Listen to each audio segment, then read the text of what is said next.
آپ کیا حیثیت رکھتے ہیں۔ میرے نبی کی خدمت میں پیش ہوئے ابو سفیان بن حارث اور عبداللہ بن ابی امیہ، ایک پھوپھی کا بیٹا ایک تایا کا بیٹا، ابو سفیان تایا کا بیٹے، عبداللہ بن ابی امیہ پھوپھی کے بیٹے، کہا ہم آئے ہیں، اندر اطلاع بھجوائی، توبہ کرنے آئے ہیں، مسلمان ہونا چاہتے ہیں۔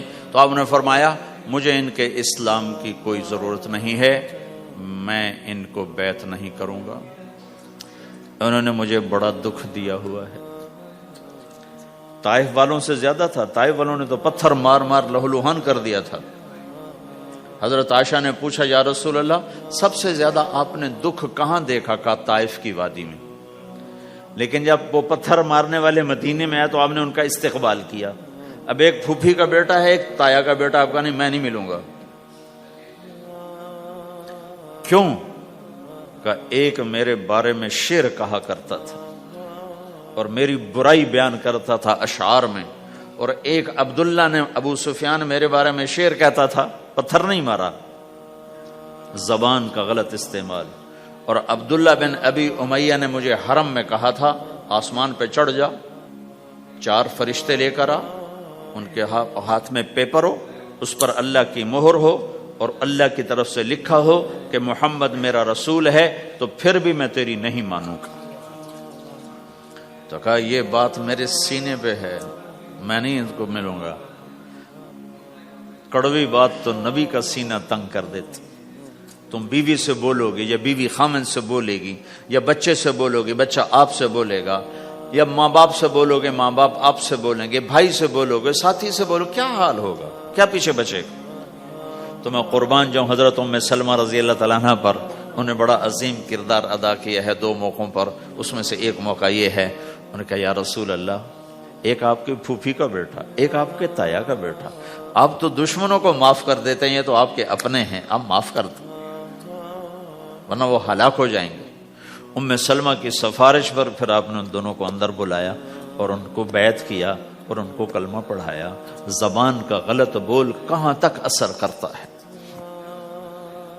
تو یہ میری آخری بات ہے، اپنی زبانوں پہ قابو۔ ہم انسان ہیں، ہو جائے گا، جب ہو جائے تو پھر معافی مانگو، معافی مانگو۔ نکاح ہے، ہاں، جب ہو جائے معافی مانگو۔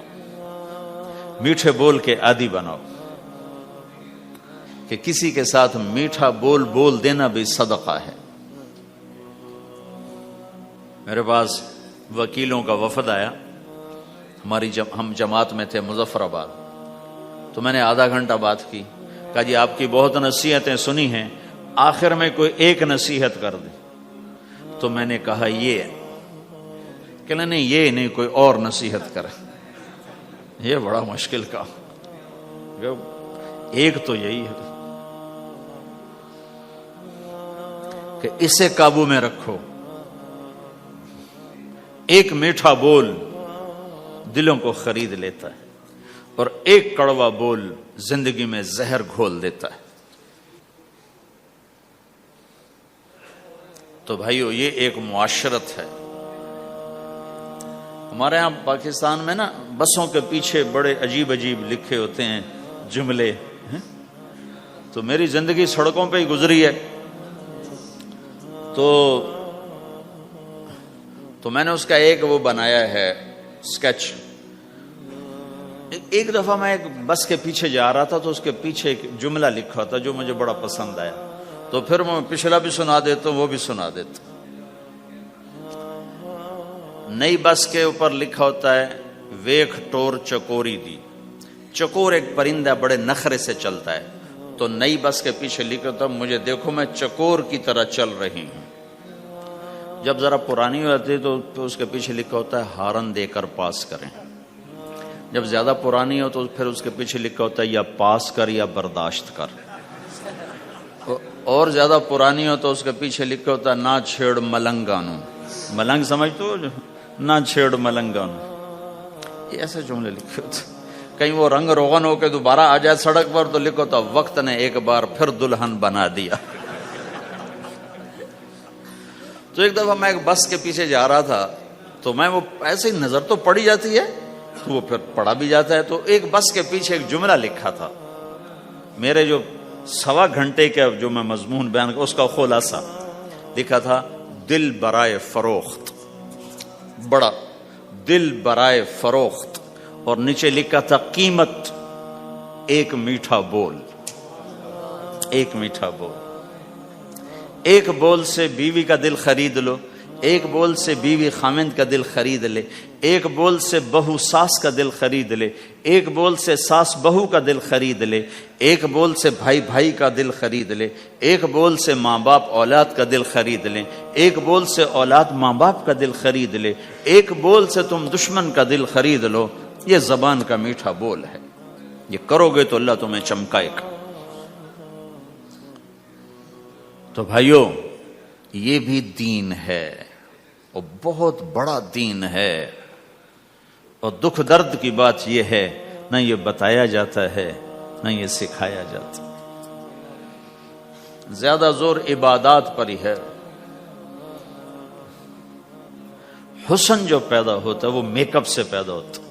ہمارے دین کا جو میک اپ ہے وہ اچھے اخلاق ہیں، وہ یہ زندگی ہے جس کو میں نے تھوڑا سا آپ کے سامنے نمونہ پیش کرنے کی کوشش کی ہے، کہ ایک دوسرے کے لیے راحت بنو، ایک دوسرے کے لیے خیر کا ذریعہ بنو، ایک دوسرے کی کڑوی کسیلی برداشت کرنا سیکھو، سہ جاؤ، پی جاؤ۔ تو انشاءاللہ نیت کرتے ہو سارے بھائی، کرو گے نا انشاءاللہ؟ نہیں بولو۔ تو کل میں نے آپ سے عرض کیا تھا کہ دو کام آپ تھوڑا سا مجمع مستقل کر لو۔ ایک جمعرات کو مرکز میں آیا کرو، ایک 3 دن مہینے کے لگایا کرو، اور ایک اس کے ساتھ اور عرض کر دوں، جس دن تمہارا گشت ہو اپنے گشت میں شرکت کیا کرو۔ تو انشاءاللہ یہ جو باتیں میں نے آپ سے کہی ہیں یہ آہستہ آہستہ ساری قابو میں آ جائیں گی۔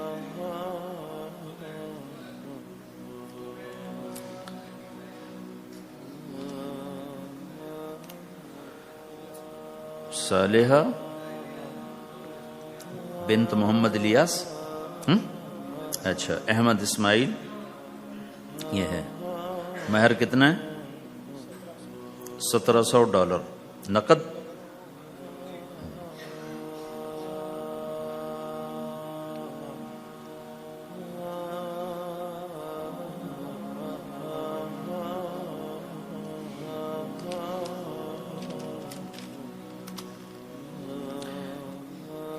میں نکاح سے پہلے جو باتیں کیا کرتا ہوں آج وہ ساری تقریباً میں نے آپ کے سامنے پیش کر دی ہیں، کہ کسی بھی گھر کو اگر خوش باش، کوئی گھر یہ چاہے کہ ہم خوش باش رہیں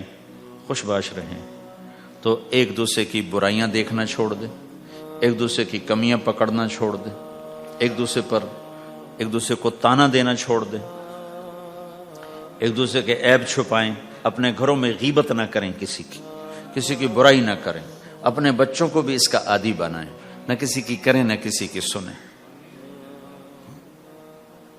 میں نے اپنی زندگی میں بہت کم لوگ دیکھے ہیں جو اس چیز پہ عمل کرتے۔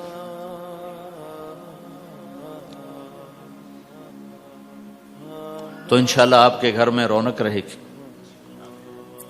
جی بھائی تم ہو احمد؟ اچھا، مجھے فیس کیا دو گے؟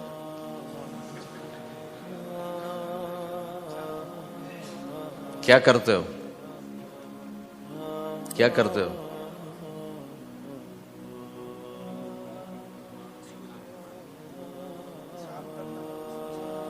4 مہینے لگاؤ گے تبلیغ میں؟ رحم فرما دے یا اللہ، دنیا بھی گئی آخرت بھی جا رہی ہے، اے کریم آقا ہم سے راضی ہو جانا یا اللہ، ہو جانا یا اللہ۔ تو قید میں ہو گیا ہوں، یہ مجمع اٹھنے سے پہلے بخشا جا چکا ہو، معاف کیا جا چکا ہو، درگزر کیا جا چکا ہو۔ تو نے کر دیا ہوگا میرے آقا، تو ہم سب سے راضی ہو جا یا اللہ، راضی ہو جا۔ ربنا آتنا فی الدنیا حسنہ وفی الآخرۃ حسنۃ وقنا عذاب النار، وصلی اللہ تعالی علی النبی الکریم، آمین برحمتک یا ارحم الراحمین۔ السلام علیکم ورحمۃ اللہ وبرکاتہ. جی کیا ابھی طے نہیں ہے؟